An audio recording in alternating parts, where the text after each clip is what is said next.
Hey everybody, welcome. Sorry guys, I'm already laughing because of some of the stuff that took place before we went live. But anyway, welcome to It's Still Real to Us. See how we channel along with Joseph and our Stevie over here filling in for Randy that's a little bit under the weather. And our special guest tonight is the one and only hustler, Rip Rogers. Rip, thanks for joining us, sir. Hey, it's my pleasure, guys. I wanted to see if I could get you kicked off the air like I've been kicked off many times for excessive profanity, but I'll try and keep it down. Hey, you know, the owner and the founder of RiverCity-Media is not here tonight, so it's kind of like when the boss is away, the mouse come out and play or whatever. Here we go, baby. Okay. My first question is not wrestling related. I just want to know how long you been working on that marvelous beard you got there. Oh, about a year. Is that all? What I want to do is I just want to shave it all off, buzz my head, and then not do nothing for another year. Because I hate shaving. It's disgusting. Why rip your skin up?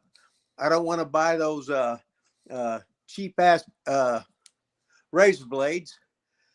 I don't give a shit anyway. I don't give a shit what I look like.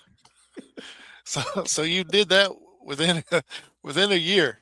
Yeah. Uh-huh. Wow. That's awesome. That's awesome. Well, I got my question out of the way. Joseph, it's all yours, buddy. Rip, you have a laundry list of championships you've won throughout the years. I mean, including the NWA Central States Television Champion, Georgia Championship Wrestling National Tag Team titles, the International Championship Wrestling ICW Tag Team titles, the NWA Mid-America and Mid-America Heavyweight Championship, the Ohio Valley Heavyweight Championship, Southern Championship Wrestling. You won that NWA United States Junior Heavyweight Championship. You've got the Wrestling or World Wrestling Counseling Caribbean Championship. What's been your favorite title you've held overall? They's all the same. I didn't give a shit about none of them. All that meant was I was responsible for getting that belt there. That's right. But in Puerto Rico, what they would do, they would have one of the Gophers. One of the referees, he'd have to get all those things because they had so many belts and they were heavy as shit. Because a lot of guys would get screwed on a payoff and they just leave the island and they take the belt and they go back and take it to a pawn shop, sell it to some mark or whatever. So that's the way it was. But you'd be dragging that thing, that son of a bitches be weighing so much, them heavy ass belts. So if I had to do, I don't want to be no champion. Hell no. I don't want no belt. I start laughing because you're the champion. You're responsible for it. So, Rib. So legitimately it is the 10 pounds of gold, huh? Well, that or whatever it's really made of, I have no idea. 30 pounds of heavy is crap. Yeah, whatever it is, it's all a rib. I don't want to carry it around. Rip, you worked for the Gulags down here in Chattanooga at one point in time under the name Disco Kid. Do you remember all that fun action you had, and what was it like being down here? You mean working with Chattanooga, as Ronnie P. Gossett would be saying, 5 minutes gone, 5 minutes. Yeah, I love going to Chattanooga because when we would go to Chattanooga, we go to Bee's Restaurant. Yeah, absolutely. You can't. We go to Bee's Restaurant. It'd always be me and Randy Savage and his dad. And then Ronnie P would go, but Ronnie P always bought everybody's food. So It didn't get any better than that. And you can't hurt Bees. I mean, if anybody who's never been to Chattanooga, Tennessee, Bees is a staple of food you've got to try at least once in your life, and you'll never be able to beat them. They bring it out on these Lazy Susans, and it just keeps coming. The more you eat, the more it shows up. Well, that was sort of like this ex-girlfriend I would do. I just kept coming and kept coming and kept coming. But now she's old, and who gives a shit? And then you die. Stevie, you got anything for the champ here? Yeah, so you've been well traveled. Which town? We'll just go continental U.S. Which town did you hate the most? They were all the same. It didn't matter. No, they all got a lot of great fans, a lot of assholes, a lot of people don't give a shit. A lot of people would be throwing shit at you. Like I go to Hiram Bithorn. I'd go to all them places in Puerto Rico, right? They would be throwing shit. They'd be selling rocks. We go to the Bahamas. They'd be selling rocks to throw at the fucking heels. Um, it was awesome. All it is just another adventure in life. Some are great, some are the shits, but right here we're talking shit because I fucking did that and been there. And there ain't no sense to lie. Most of the shit I start talking to you about, you'll go, that's bullshit. No, it's not. This shit's so fucking crazy. It's hard to believe. But when you're in this stupid world of pro wrestling, you're looking at every fan out there as a total goddamn idiot. They think they know wrestling. Like I'm going to tell Belichick how to coach football, right? Well, hell, I was a high school football coach for 1 year in Union City, Indiana, so I should be able to tell him. I've got my opinion. I think he's wrong. Yeah, right. Okay. And you can do that in every goddamn sport. The marks think they own everything. They think they're smart. They're a bunch of dumbasses. But we're supposed to say, oh, well, it could be. It might not be. But anyway, you're supposed to humor him. No, fuck you, Mark. And that's my real name, too. My mom named me correctly, didn't she? Mark. Just a little bit. Total Mark. What happened? It was a rib from the jump. What happened? I saw Dick the Bruiser against Cowboy Bob Ellis in Seymour, Indiana when I was 7 years old. And my grandpa, Kurt Judd, he took me there. And I watched Dick the Bruiser and Cowboy Bob Ellis. And yeah, I've been in the matches with Dick the Bruiser and Cowboy Bob Ellis. So I always told him about that shit. So nothing wrong with that. All that means is I'm old. Real old. Have you ever in a match with this fella right here? Yeah, but I got my own right here. There you go. Right. The hustler. I think mine's better. Sin Bodie makes these. Remember, Sin, the warlord of weird? Yeah, Sin makes all these things. He paints them up himself. He sells them. He's a hell of a guy. I trained with him, the guys that Joe DeFalco's in Las Vegas. The future stars of wrestling. They got a lot of good guys. And just in the last 3 weeks, let's see, 3 weeks ago, I went to a seminar in Pennsylvania, and I see Bobby Fulton was next to me, Rock and Roll Express was there, a lot of guys I haven't seen. Bill Eadie was there, Barry Darsow was there, Ronnie Garvin was there. Ronnie Garvin looks great. He's way older than me. He looks better than me. I'm not mad at him.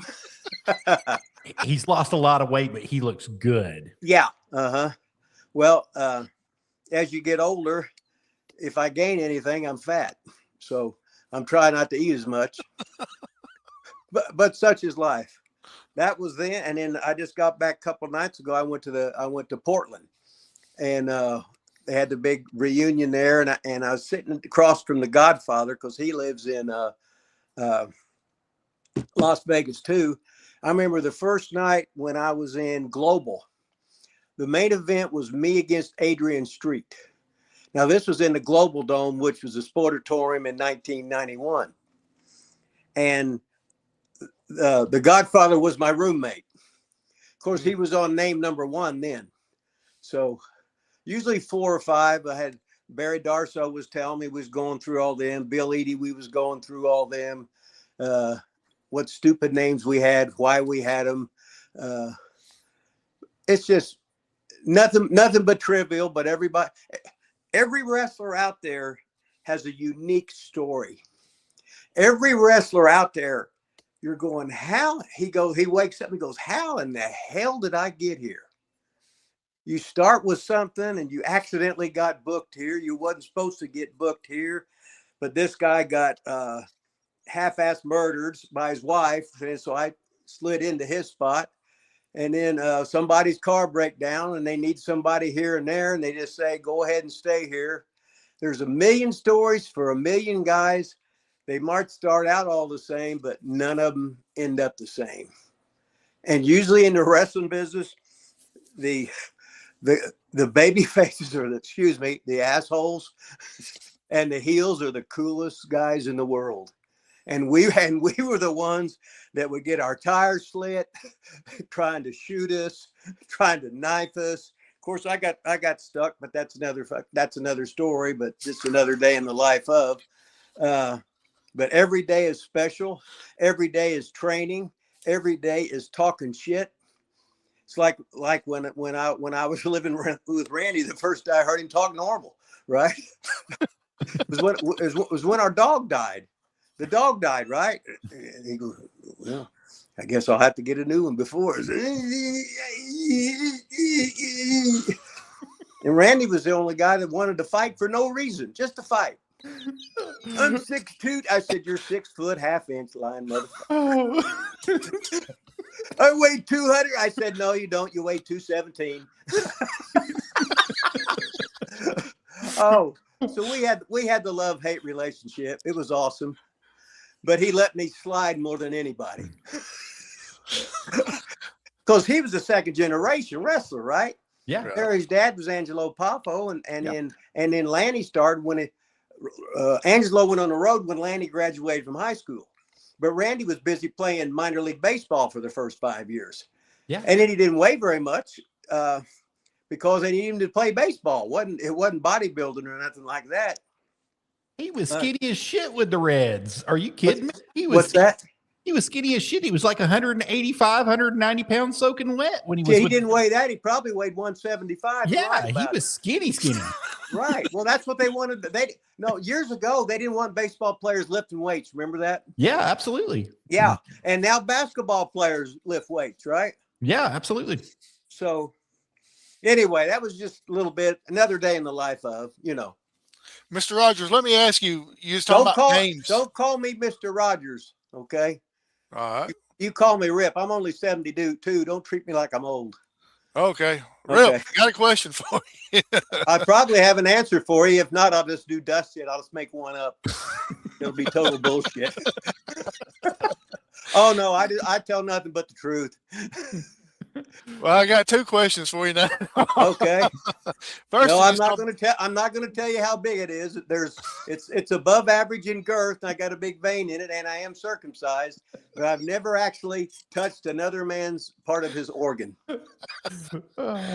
But okay. Me and Randy did. When we were staying in Nashville, we had this girl Kay over to the house, and Randy had the candles out, and the place caught on fire, and she ran out the door. I've heard this story. Okay, this is the one where we was brothers, right?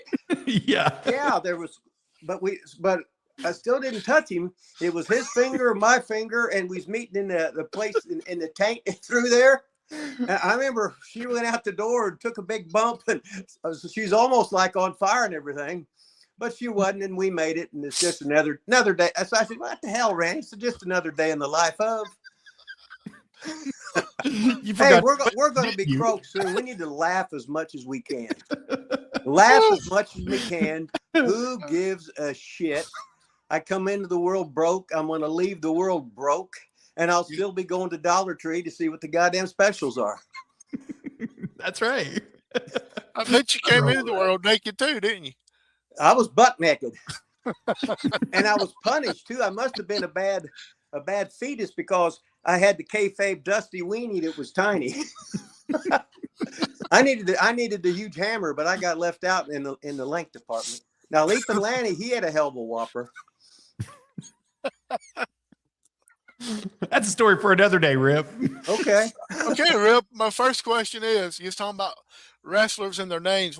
Which of the names that you've had over the years did you hate the worst? Let's see. My first name was not marketable because nobody in my hometown would pronounce it right. Because it looks like Skiara, but it's pronounced Shira, like Sharra was what it sounds like, really. And anybody would look at it, they would go Skiara or whatever the hell it was. So that was a bad name. Then I became Hercules Samard in the Maritimes in summer of 1978 because I worked for Emile Dupre in 78, 88, 90, and 97. So we knew each other for a long time. and I helped Renee, and I'm gonna be on his podcast next month again. Let's see, what was we talking about? Names that you hated. Oh yeah, okay. So then I was Hercules Samar because Emil says, "Oh, there's a singer, something Samard." I said, like I give a shit. But all of a sudden, I was Hercules Samard and Nova Scotia, New Brunswick. But the only thing I knew in French was "Allô, bébé, je te manque, je t'aime beaucoup," and "Heure du toi," and that was it. I knew Spanish, "Donde está el cuarto de know what that baño?" means in French. "Tengo mucho hambre," but so I hated that name. Then I went to, let's see, I was the real name, boom, and then I was, what was I then? Was I then Rip Rogers? Anyway, I was given the name Rip Rogers in 1979 by Frankie Kane, the Great Mephisto, when I went to work in Mississippi for George and Gil Culkin. Let me see that. Is that all I had? Was 3 names? Now you had Disco, whatever. Oh, yeah, see, Disco Kid. Yeah, that was my great idea. I was Did you retarded. like it? I was retarded. My great idea, the Disco Kid. But the thing was, I was one of the first guys that ever had music. That's True like, that. no, the Freebirds didn't have no goddamn music. When they saw me, they started getting music. Because I got the movie, or I got the phone number from Michael Hayes to go call Frankie Kane, Great Mephisto, in Mississippi. What was I on again? My next question is, then I'll turn it over to Joseph or Stevie, whichever one. You mentioned something about wrestlers and lying. Does wrestlers really lie a whole lot? Well, let's put it this way. Old Dutch, he got dementia like I do, and he's told the same story of me about 4 times, but each time it's different. And sometimes he's there, but he wasn't there. And then he said, "Well, I heard this or that, right?" So hell, I might as well do that shit too. I mean, if you're a real pro, you could take a 38-second story and turn it into 20 minutes. And that's part of the business. And is knowing how to talk shit, knowing how to make a story, knowing how to tell a story, and it don't get any better than that. So what's the old saying? If I'm lying, I'm flying, and my feet ain't left the ground. Never heard of that one. I'm not redneck enough. I'm from Indiana. Now, I lived in Kentucky a lot and Tennessee, but Well, that saying came out of Kentucky. well, that's one good thing that come out of Kentucky, I guess. Speaking of Kentucky, you're a former Mr. Kentucky, aren't you? No, I didn't get first. No, I won 2 contests. No fucking steroids, and we'll tell you, go fuck yourself. All you motherfuckers are on gas. And Lou Ferrigno was at one contest guest posing when he was the Incredible Hulk on TV. And Arnold Schwarzenegger was there on the next one. He had just been Conan the Barbarian, and he was a big star and everything, right? So I bought a picture for Arnold for $25. So he bought my picture for $29. He loved it because I upped him. That was awesome. That's great. But it's like we had 2 physique contests in Rupp Arena, Lexington, and we outdrew the Mr. Olympia. Yeah, and we outdrew the Mr. Olympia. It was a world record. Yeah, Randy. Randy was the brains of ICW. We called him the Czar, CZAR, and I think I was the only one that messed with him. But he'd be making every trip. One time he got mad at me because he ran out of gas and he was driving. But that was just bizarre, you know. He blamed me. He said, "Well, when you're looking over there, you can see over here, and you can see it was empty." I said, "From over here, it looks like it's got a quarter of a tank." I said, "Excuse me for you being the driver, looking at it straight ahead, and you failed to look at it." So we called up Jack Phillips, who was the referee. So we made him drive where we was at, and he's screaming at Jack to suck on that the gas thing to get it going, whatever. So then we poured it in, and there was old Jack. We thought he was dying and shit. Of course, Randy was laughing. It was just a rib on old Jack. No matter what, everything's a rib. Nothing's fucking serious. No matter how mad they act or whatever, it's all a rib. Well, Rip, you talked about ICW. You got to be a part of the Convertible Blondes there. How was your time as one of the Convertible Blondes? Did you love it, hate it? Well, it didn't matter. I just did as I was told. No, I was one of the business partners. It started out me, Randy, Lanny, and Angelo, and George Weingroff, and then Root, Garvin, and Orton come in from All Star, right? Right. So we had a hell of a fucking crew. And we was working like every spot show was Madison Square fucking Garden. Randy was just going totally nuts because we were in competition with Bruiser, with Chic, with oh my boy, James E. Barnett. We was with all of Jerry Jarrett's towns, Bob Geigel's towns, because we was running Cape Girardeau, Missouri, all the way there, all the way to Beckley, West Virginia. So we had, at one time, we had 14 television markets, and that was a lot of television markets. But what we did, we had a TV. Two of them is in either North or South Dakota. I can't fucking remember, but we got paid. We had a TV in San Francisco, Channel 20. We got paid. Red Bastine, we'd send him the tape every week, and he would pay us. Then we had another tape down in Mobile, and we had a tape. It wasn't with Carlos, but I don't know if it was the IWA or was some opposition to Puerto Rico. So we was getting tapes and making tapes. It wasn't like on our library. We wasn't smart enough like most guys were. They would keep all the tapes because a 2-inch tape would actually cost $200 in 1980. And that was the big 2-inch tape, right? And then we used to Channel 36, we used to produce our tape in Lexington. They raised the rates. So Randy said, fuck you. Angelo took 30 grand and we bought our own editing equipment.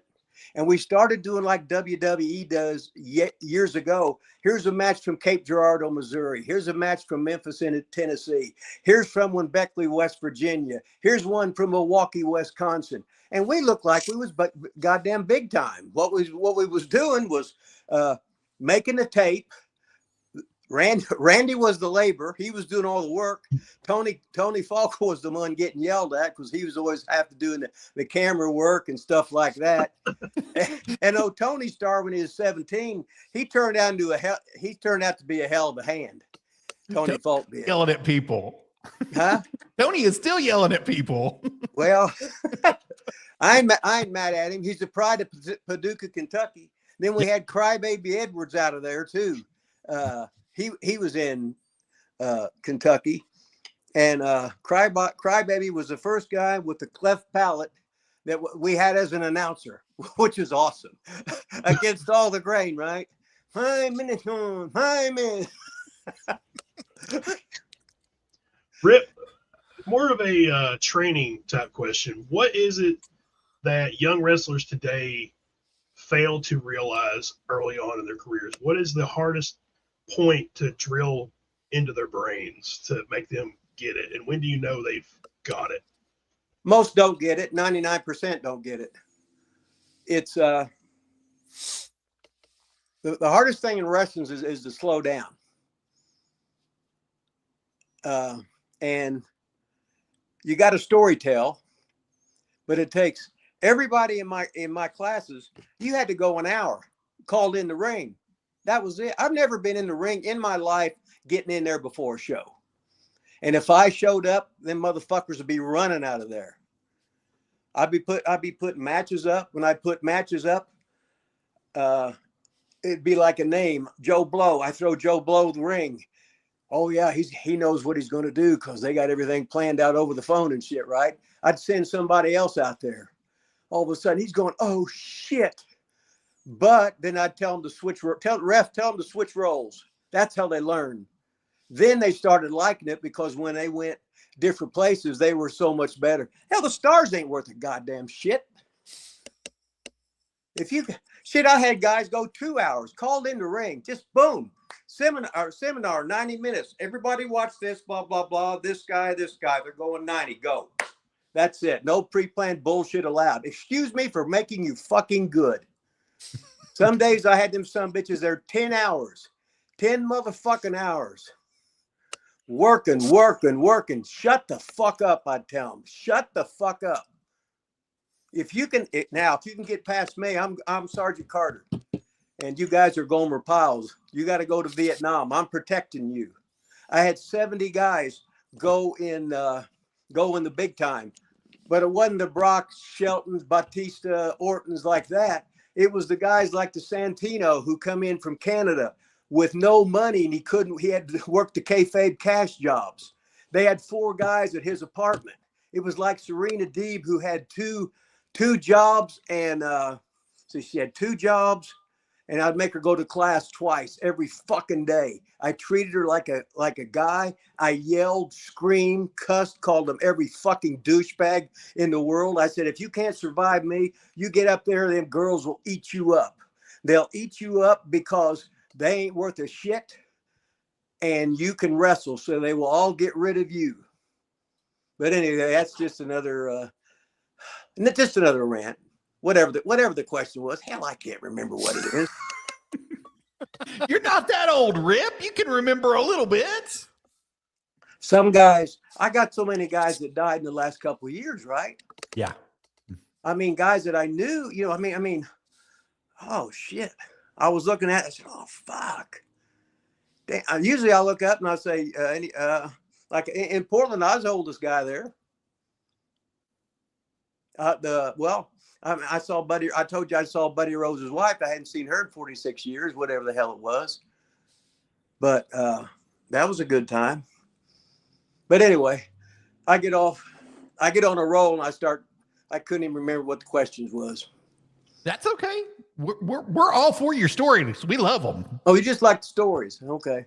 Well, No, I think the gist of it was basically work on your improv and do it live. You can plan your butt off, but unless you actually know what it is until it's muscle memory, as is with many things, yeah, you're going to mess up. Now, like I was telling Joe, I'm a former firefighter. You got to do it where you just react the right way. Now, here's the way it usually is. Okay, they got it scheduled for 11 minutes. Okay. Then they got their shit down, right? Then all of a sudden the match before goes long. The entrance was long on the first guy. All of a sudden, they get ready to ring the bell. He said, you got 2:30. 2 minutes, 30 seconds. Where everybody else says, oh, fuck, what am I going to do? My guy said, oh, good, this is easier. You got to learn all this. Trim out all the fat, get your stuff in. Let's go home. And when I train guys, I used to train the way WWE wanted. They would say, I want this guy to be a babyface. Then what would happen? They would bring him up as heels, right? And I hated all those motherfuckers in WWE, and they hated me, but I was good at what I did. So I said, okay, now I'm going to teach you babyface and heel.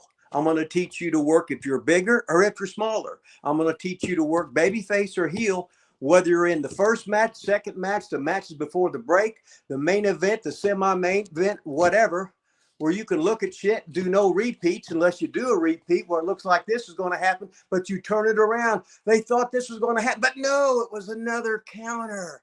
Oh, fuck. And I said, if I see anybody do that goddamn 2.9, I'm coming there with the kendo stick and beat your ass. Nobody would goddamn do that. Now that's all they goddamn do. I hate that shit. Oh, that's really do wear that out. Same with like ref bumps and stuff like that. It's like, God, protect the ref. Oh, no. When I have, I bump him. He gets back up and continues.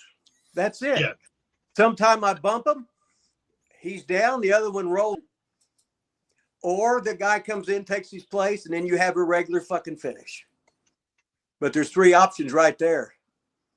You gotta. It's like any baseball game. It's like any basketball game, any football game.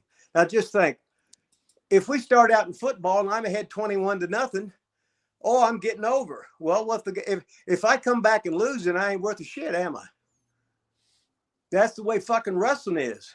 Talking about, oh, the guy has to get all of his shit in. Fucking Mark. Yeah. Give me as many big moves as you can. And I always tell you if they were an idiot. And make sure you're trying to win so you're covering me. Don't worry, I'll kick out on none and just bury your fucking ass. There's a whole lot more stuff that when you get in this, each year you're going to see a little bit more and a little bit more and a little bit more. And all of a sudden you're a genius surrounded by goddamn not so many geniuses. And they'll ask a question and I'll look behind me like, this is a rib, right? And no, they're shooting. They said, oh no, I need to get this in. I said, well, fucking why? I'm going to fucking beat you. That means you're doing all this shit to me and I'm just going to kick out on none. Get real, fucking Mark. What was there a pivotal point in your life or in your career where you literally you had that aha moment where you're like, I'm surrounded by idiots. Well, you know, I'm the only one that knows what's going on, and no one else does. Now, No, we're not talking about tonight, Rip. We're not talking about tonight. With us. We're talking about in the past. Well, here's the thing. First of all, I was never trained, but you know that. I told you that before, right? I was never trained. Wow. Then I'm teaching, but I was a school teacher and I was a football coach. So I knew organization. I knew how to take fucking charge, this and that. But, man, the story, anything in particular you want me to talk about, and I'll go off on some crazy ass fucking story you think's made up, but it ain't. Well, when was the aha moment for you where you thought to yourself, I can do this and I'm going to do this and I'm going to do it the rest of my life? Well, that was from day one. I just didn't know how I was going to get there because I was the worst wrestler in the history of fucking wrestling. Oh, no, that's me. Oh, well. By far. Oh, well. You want to see a picture of Joseph? Now, Rip, I'm gonna tell you a story. I traveled with Harley Race, and I took a bump one time, and we got in the car afterwards. Yeah. And Harley never spoke to me at all, other than "Come on, kid, let's go." You know, that's "Come on, kid, let's go." And I got in the car with him one night, and he said, "It's going to be a fucking cold motherfucking day in goddamn hell before I put you back in the motherfucking ring." I like that. Just like that. I like that. So I'm telling you, I'm the worst wrestler in the history of wrestling. But he was just ribbing you and motivating you was all he's doing. He was trying to get me to be better and to pursue to be better. And I ain't mad at him about it. Let me tell you this Harley Race story. I'm in the shower in Atlanta. I got soap in my eyes, fucking totally fucking wet, whatever. He rips the fucking shower curtain open. He's got that zap gun. No, he hit you with it. Yeah, no, wait a minute. It's going zit, zit, zit, zit. Now, he didn't get me, but I would have died from fright. I was scared. Jumping around. What an asshole, right? God, I loved it. He carried that thing everywhere. And I'm thinking, hey, all right, Harley Race is ribbing me. That means I'm accepted. That's like the first. Let's see, the first time I went to the Philadelphia Arena TV for the WWF with Vince Sr. and Mr. Fuji at Allentown, he ribbed me. I left my gym bag in there. When I got back, all my clothes were on the chandelier and stuff. And I had no ideas, and I didn't know what a rib was. I didn't know. That's like the first. Did I tell you this about the first match I ever had when I wasn't smart and the guy's trying to give me a finish and everything? No, sir. I'm in Oak Hill, West Virginia, WOAY TV in Beckley, and the promoter Warren Schermbeck gives me. He goes, "Oh, Mark Shira." I said, "Yeah." He goes, "You're from Indiana. You must have worked for the Bruiser." Of course, I said, "Yeah, right." And then he says, "You babyface or heel?" And I just said, "Yeah." I didn't know what the fuck he was talking about. He said, "Well, when you get the pencil, go home." I'm thinking, when I get the pencil, go home. When I get the pencil, go home. And then Angel Ancevita happened to be there. He was home from off the road, the original Cuban assassin.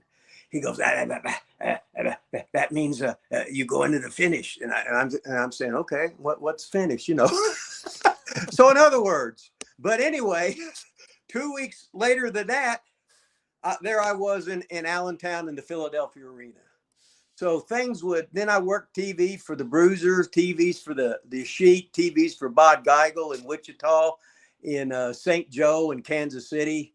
And it was just another day in the life of. Then I was ready to go then, baby. Rip, out of all the years you've been in the business and everything, what's the biggest bump you ever took that really you felt it for several days?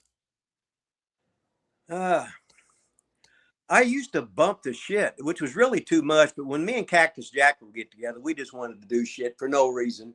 And when you're young, you don't even feel it. And I remember doing a knee drop off the top, and Bob Orton Jr. used to, whenever he was going to do a knee drop, he'd pull his knee pad down. So it was like it was going to hurt you more, right? So I did that. And I did a knee drop off the top, and the guy moved, and I had looked like a half a golf ball in my on my kneecap that I was moving around for months. So anyway, whatever that question was. But I didn't do a lot of dangerous shit. A lot of the shit you think is dangerous is not dangerous. And a lot of the stuff, I tore my quad slipping in some beer in England. I caught myself, pop. I'm working with Regal. He says, oh, got to tore my quad right there.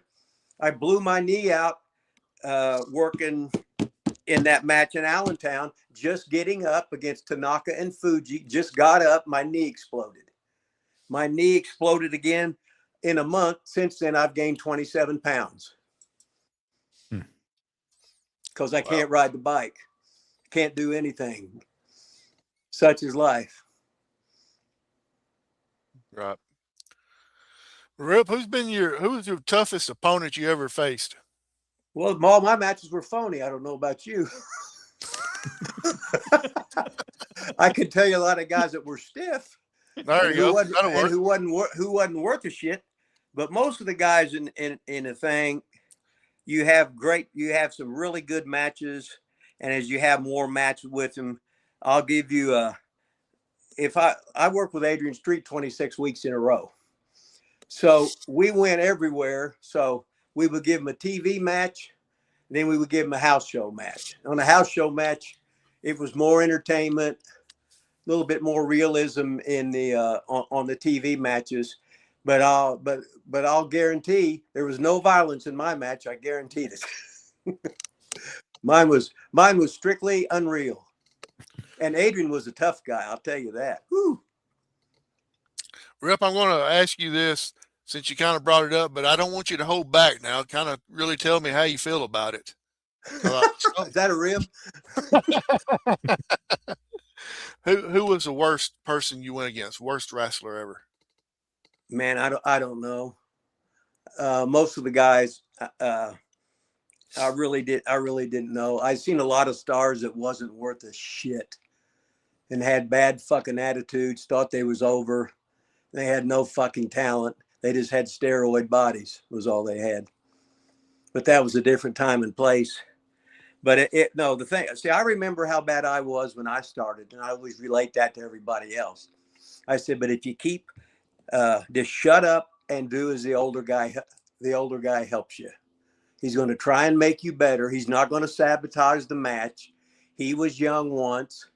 We all love this business. We're all nervous for the first couple. After about 2 years, nothing fazed me, nothing at all. But it took that 600 and how many matches you was working every day. A lot of times, twice on Saturday, twice on Sunday, and some TV things you might maybe 2 times on a tape or something like that.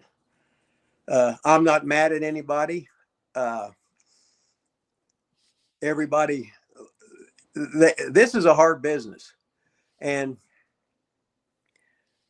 your competition is, if you're a black guy, the black guy is your competition. They only take so many, no matter how good, unless you're Samoan. Now we have 18 on each tape. You should be laughing. You know, so if, I don't want 9 bald-headed guys. I don't want 9 guys with beards. I don't want 9 masked men. I don't want 9 bleach blondes. I don't want 9 goose-stepping Russians. You know what I mean? We give them the buffet of wrestling because everybody likes something. You're not expected to like all of it, but you can relate to all of it. And if there's a match you don't like, now it's time to go to the concession stand. They got to make some money too. But that was it. That was it on that. Yeah. One more question. I'll turn it over to one of these other guys. And do you feel like that the evolution of the social media / internet has kind of killed the business? It killed. No, this killed the wrestling business. Vince McMahon started when he had that Tough Enough bullshit, but now they're even doing it even more. They're getting more. I don't know which ones. Well, I don't know who's the most retarded doing this stupid shit. It's just terrible, is what it is. I know I ain't supposed to say that, but no, that's the way it is. Who's it come down to? You said you don't know which one's the worst. Which one's? Who's the two? What's that now? You said Two companies. Who are the 2 companies? Yeah, the that companies. are the biggest Well, retards in wrestling right now? Well, you got 2 main ones, and they both are. Tony ain't got a clue. Tony loves wrestling, but he don't want any help. Oh, He wants to be the savior of wrestling, which I ain't mad at him. He's got an $18 million boat, right? Right. Yeah. So how can I get mad at him? He's nice as can be. How can I get mad at him? He loves the wrestling business. How can I get mad at him? How can I get mad at him? I just don't want to see the same goddamn guys on WWE for 20 fucking straight fucking years doing their same shit with the same goddamn music and then holding everybody else back from getting a goddamn fucking spot. That's fair. To each his own. Respect. I ain't gonna. No, did you say that? Yeah. Did you say that? Yeah. Did you say that? No, don't give me credit for that one. I didn't say that one. I said no. There's both all of us are shits. Well, when If that's you going can't- on, What's Go ahead, that? Go ahead. Go ahead. Oh, I If was you saying can- when. Oh, go ahead. Shit. If you can't call it in the ring, you ain't worth a fuck. Yeah. That's all there is goddamn to it. Now, I was a part owner with Randy and them. I was up to a 50% owner in OVW. Then I ran towns for Ole goddamn Anderson. Mm-hmm. I'm so fucking overqualified for this shit. And years ago, I had to act like I was stupid because I was real young and I'd been exposed to all the old guys helping me because I told them, I'm horrible. I'm rotten. Please help me. And they would because I had a good attitude and I would thank them and I would buy them shit. And I was as tight as you could get. But this motherfucker showed me how to do something. That's like when I was in just Portland this last week and I had some guys, we had wrestling class, right? They're doing the best they can. My problem is if you're too skinny, if you're too fat, you're not marketable. If you can eat right, train, all that takes is an hour a day. If you're a lazy motherfucker, I trained 8 hours in something yesterday. I did half a workout, so I'm gonna do another 4 hours tonight. And I'm 72 goddamn years old. If I die doing that, so what? So be it. What a way to go. But anyway, I was talking something and I forgot about it again. What the fuck? I'm fucking retarded. No, when I can sit there and tell you I'm stupid human like everybody else. I love the wrestling business. I'm a human. I make goddamn mistakes. Right. You know what I mean? Oh, I was talking about I said, look, you can get a great instructor. You can learn to work in a year and a half. You can learn, but you can't. You got to get when they call you. They're not going to say, "Oh, in 8 months we want to have you try out." They said, "Hey, we want you here this week." Right. And then, well, what are you? Well, you're either skinny or you're fat. As soon as they see you, no. We want somebody that when we call them, they're ready.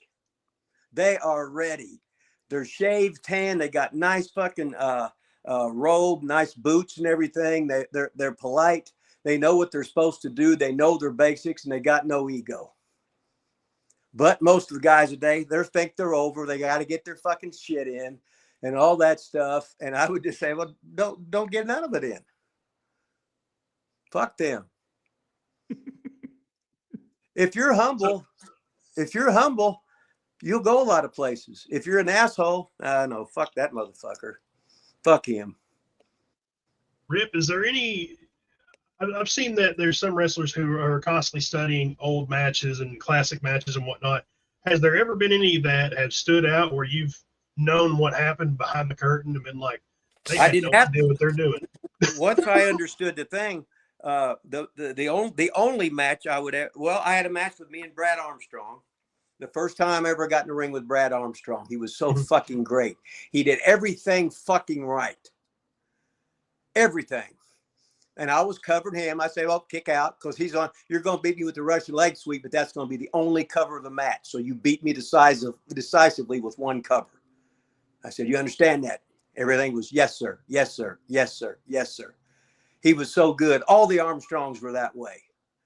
A lot of those families were that way.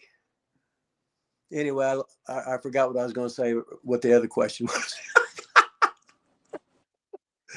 I ain't ribbing you.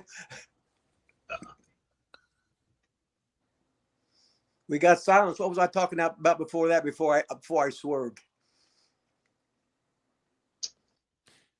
Go ahead, Joseph. I think it was one of those matches that stand out that are classic matches that people study that you probably know both those individuals that they. Okay, now other people have said this. Other people have said this, but I say this because I was the one that told them about it, and they studied under me. Go to 61 Comiskey Park, Buddy Rogers, Pat O'Connor, 2 out of 3 fall NWA Heavyweight Championship. The one thing I didn't like was Buddy Rogers' cheap shot, give Pat O'Connor a knee to the gut, and all O'Connor did was adjust his tights. Didn't sell it at all. Didn't even register, the son of a bitch. But when he did that goddamn walk around on that goddamn arm from Buddy fucking Rogers, Jesus Christ, that son of a bitch was selling. He was looking fucking good, this and that. If he would have just submitted to that goddamn arm on there, that would have said, oh, fuck, that would have been with just basics. Holy shit. That's what it is. Everybody wants to do big moves. Fuck your big moves. You give them fucking nothing but basics, and it's anything too smooth is goddamn phony. I don't want a perfect backdrop. Why would I just grab? No, I try and grab an arm, you pull it out. I try and get a headlock, I can't get it on. I try to go headlock, boom, boom, you're out. It's a contest. I don't want nobody to really get a hold for about the first 5 minutes. Then it's like a football game. We're going to run off tackle. We're going to run off tackle. We're going to run off tackle. Now we're going to boop in, out. We're going to pass. Or baseball, I'm going fastball, fastball, curve, fastball, fastball, curve. Now I'm going to go curveball, fastball. Then I'm going to shoot the 3. No, I'm going to drive. I'm going to drive to open the 3 up. We got to treat this as a goddamn fucking sport. And when guys are throwing goddamn punches, oh my God, you don't hit somebody in the forehead. You'd break your hand. You don't hit nobody on the top of your head. You would break your hand. Yeah. Get fucking real. If you can't, I can punch you in the nose. I can punch you in soft fucking tissue. If you can't do that, you ain't worth a shit. How many guys can do it? Best right hand ever in wrestling. Look it up. Lanny fucking Poffo. Boom. All he didn't have was the push. He could hit, and I probably worked with him 300 times, and I made him so good. And I thought he broke my jaw so many times. But like Dick Murdoch told me, you moved. I said, Dickie, when I did that, I had a black afro. He says, oh yeah, I remember. I said, you lied, motherfucker. He started laughing. Murdoch was good, but Leaping Lanny had the best goddamn right hand there fucking was. Now, Rip, we're getting close to the end here, and you've got your own show. It's Wrestling with Rip Rogers, and it's on YouTube. What's your YouTube channel for all the viewers out there? They can catch more of you. Let's see. Let's see. Friday at noon tomorrow. Friday at noon on YouTube, Wrestling with Rip Rogers. Sometimes I have guests, sometimes I don't. Sometimes I'll come up with surprise guests. Sometimes people hose me, and all of a sudden they don't. It don't matter. I'll just got more old stories to, or I'll do the same thing like this. Repeat the same old shit, and I'll tell the same joke every goddamn time. If you don't like it, I'm not asking you to fucking get the fuck. Just give me some goddamn money. I want to cut my hair on the. I'm thinking about cutting my hair on there, shaving my beard on the show, and just making some jang, right? Who are you going to put over on that one though? Who am I going to put over? Yeah, if you're going to lose your hair, you got to put somebody over, right? No, I just say whoever gives us the most money, I'll do it. There you go. Then everybody else can see it, right? It's all a rib. Something I learned: whenever you have long hair and you're getting ready to shave it, you got to lose it in a match. You got to do a hair. Oh match. yeah. Rip, been anybody? Oh, go ahead. Has there been anybody that you either have trained or have known or have seen throughout your time that they've done everything right? They're a great person, great wrestler, but they just didn't catch on. They're severely underrated. Anybody made it under me is that way. That's just the way it is. I'm their biggest critic. But how many first generation, second generation, third generation wrestlers are then? And then if somebody's got two sons, they're going to be coming in and they're going to be not going to be held to the same standards as some other guy, right? Oh no, you get preferential treatment. Yeah, I kind of got that vibe.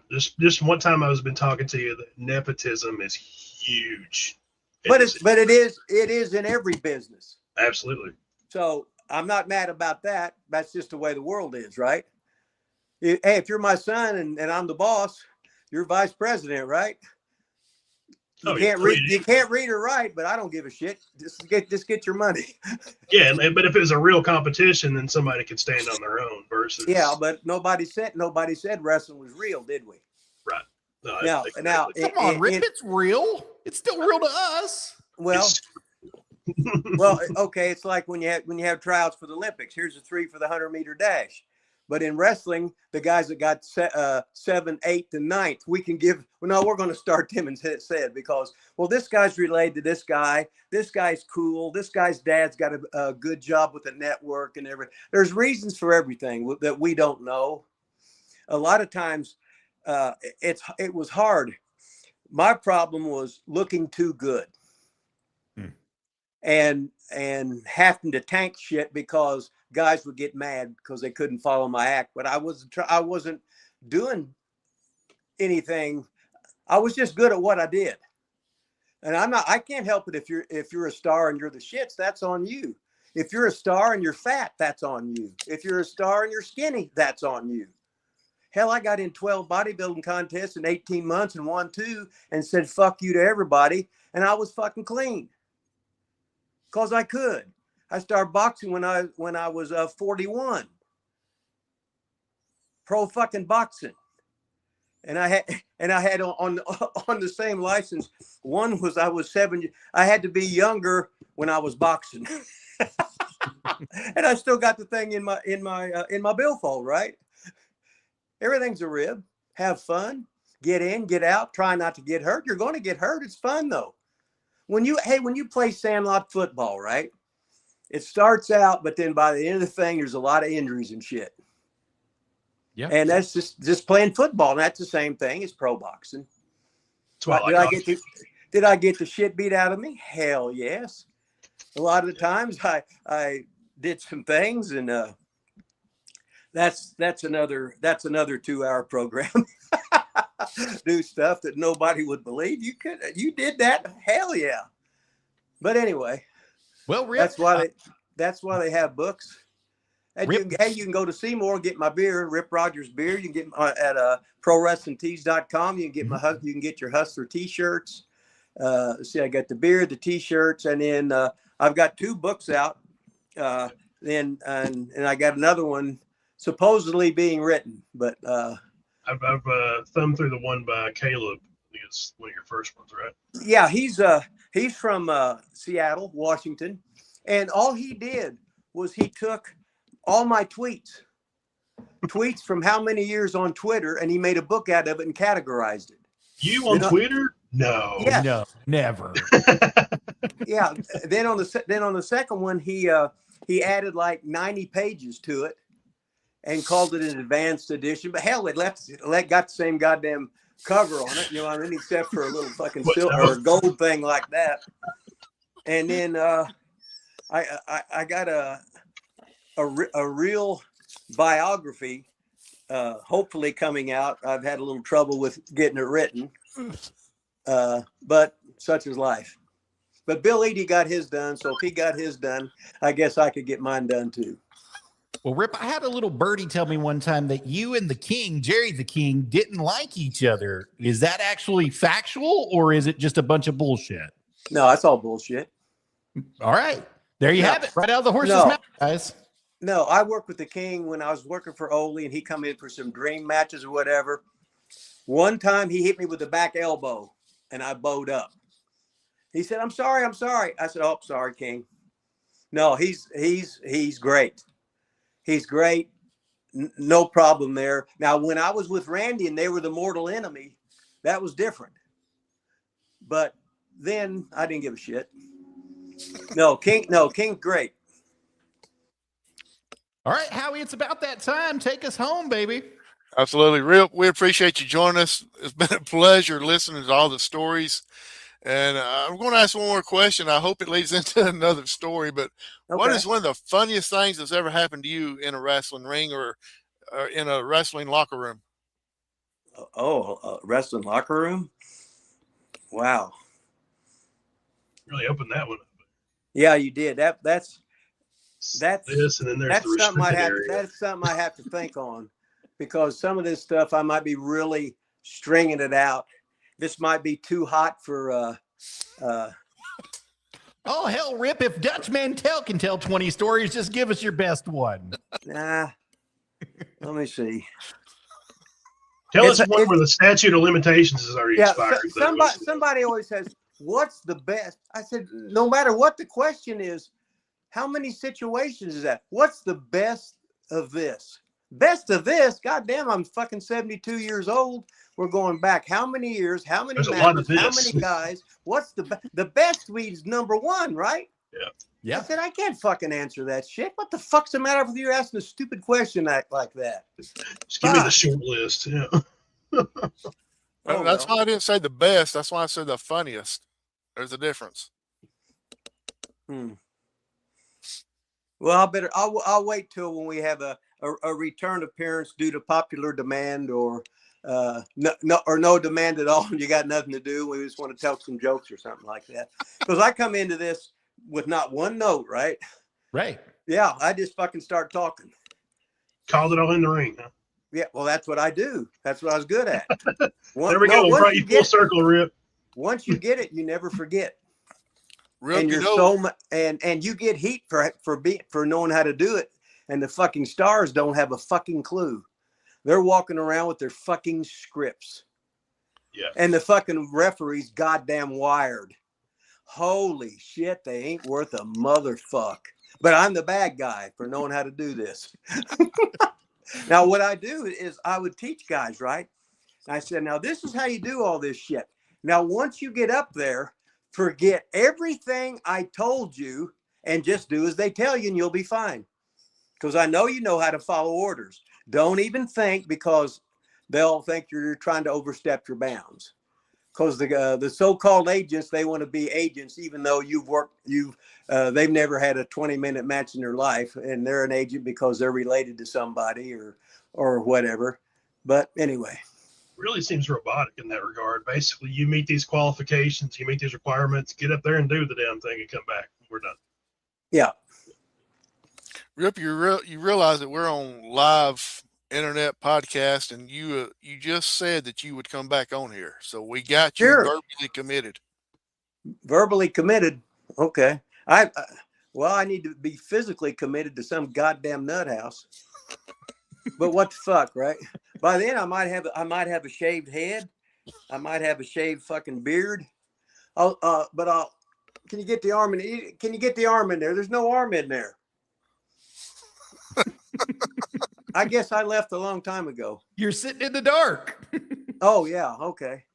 We still see that big old beard though shining through. Okay. Rip, Yeah, have you ever thought about auctioning your hair off when you shave? Yeah. Yeah. I remember Buddy Rose when we was in Portland. He had like 6 or 7 hair matches, and then Roddy Piper got his hair, and then Buddy wore a mask with a wig on top of it. So by the time they pulled that mask off, his hair had grown back and it was blonde again. Rip, we're going to get you out of here. We appreciate your time. Like I said, you're committed to come back, and so I got 2 final things for you, if you don't mind. One of them is your favorite Waffle House meal. God, some kind of omelet. You got to have hash browns. You got to have the dry toast. I got to have some orange juice, but it's always breakfast. We always go to the Waffle House after the shows and stuff like that. And then it's like me and Randy, we used to pay the Waffle House guys, and they would give us all the scraps. We'd pay them like $2 and $3 a piece. And they have a big box of scraps, right? Yep. So and he'd always get more because he was the czar, he was the boss. That's like whenever I had to pay rent, I always had to pay 1 more cent, no matter what much, just to do it. But when you mix all that Waffle House food together, oh my God, is that good? Oh hell yeah! I'm sorry, you're in the dark, and all those noises you're making, it's got me a little bit scared of what you're doing. Well, it's not sexual. I've had to pee for 20 minutes, but I've held it in my cup's right here, so you can hear it right there. It's not full or anything. But I'm gonna take a gypsy kiss, a piss. That's it's Cockney. It's not Carney, because I speak Carney and Cockney, so you better look out. Rip, thank you for being here tonight. We appreciate you for coming out to RiverCity-Media. We'd love to have you back. You've already agreed to come back. We'll set a date privately with you for the future. And any last thoughts to anybody out there watching who want to get into this business? What would you say to them? McDonald's is hiring. There you go. All right. Have a good one, A boys. couple people. Rip, They're like, no. Thanks, Live the Rip, for dream. joining us. Thanks, Live buddy. the dream. Absolutely. So for Joseph, the Rabbit Beavers, Stevie, Howie Chaney, and of course our special guest tonight was Rip Hustler, Rip Rogers. Thanks for joining us, everybody. Woo, Rip, you got me out of breath laughing so much tonight, but that's not a bad thing. I'm not mad at you. Right. So, You're still in the line now. I'm not mad at you. Right. right. Actually, Okay. so, All right. Have a good night, guys. Good night. God I'm bless glad everybody. glad I could entertain you. Oh yeah, you sure did. Have a good one. See y'all.